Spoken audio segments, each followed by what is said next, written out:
კანონის ენა ზოგჯერ რთულია. ჩვენ აგიხსნით მოკლედ და გასაგებად. ყოველ სამუშაო დღეს იუსტიციის სასწავლო ცენტრი და რადიო იმედი წარმოგიდგენთ ერთობლივ რუბრიკას კანონი მარტივად.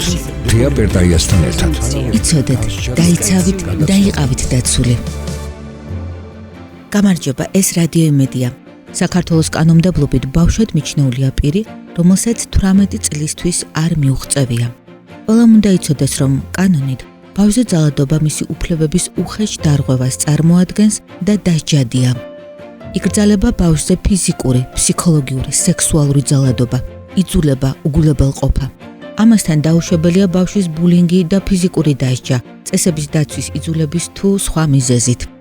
ძალადობა და შევიწროება შესაძლებელია მოხდეს ნებისმიერ ადგილას, იქნება ეს ონლაინ სივრცე, ქუჩა, საბავშვო ბაღი, სკოლა, პროფესიული და უმაღლესი სასწავლებელი თუ სახლი.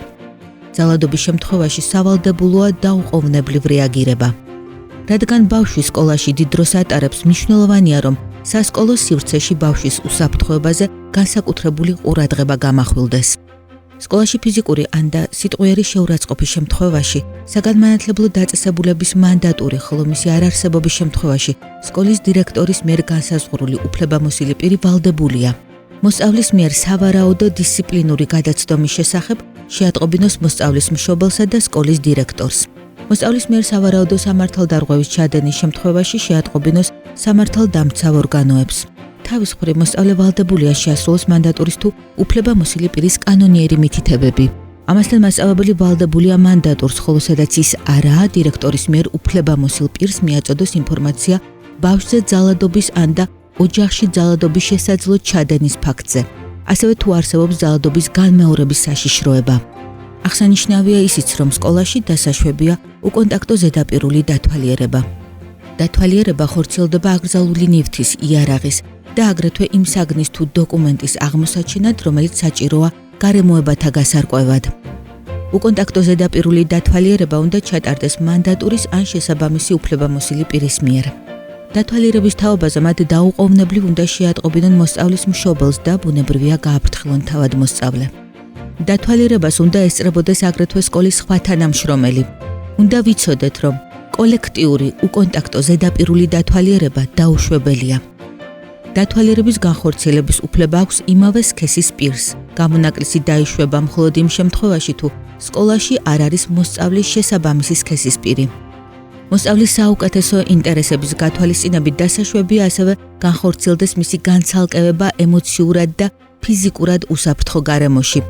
მანდატურის, უფლებამოსილი პირის და საჭიროების შემთხვევაში ფსიქოლოგის თუ სოციალური მუშაკის თანდასწრებით.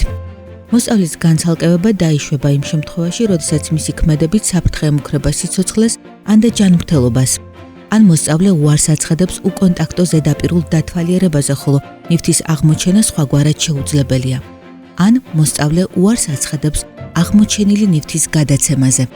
ამის შესახებაც, რა თქმა უნდა, სავალდებულოა მოსწავლის მშობელს ეცნობოს. საყურადღებოა, რომ მანდატურის სამსახურში მოქმედებს ფსიქოლოგიური მომსახურების ცხელი ხაზი. ჩაინიშნეთ 08 00 00 00 88. იცოდეთ მეტი, იყავით დაცულები.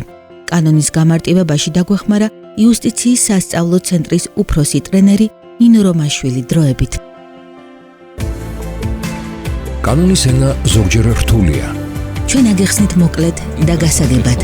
ყოველ სამუშაო დღეს იუსტიციის სასწავლო ცენტრი და რადიო იმედი წარმოგიდგენთ ერთობლივ რუბრიკას კანონი მარტივად. თეა პერტაიასთან ერთად. იცოდეთ, დაიცავით და იყავით დაცული.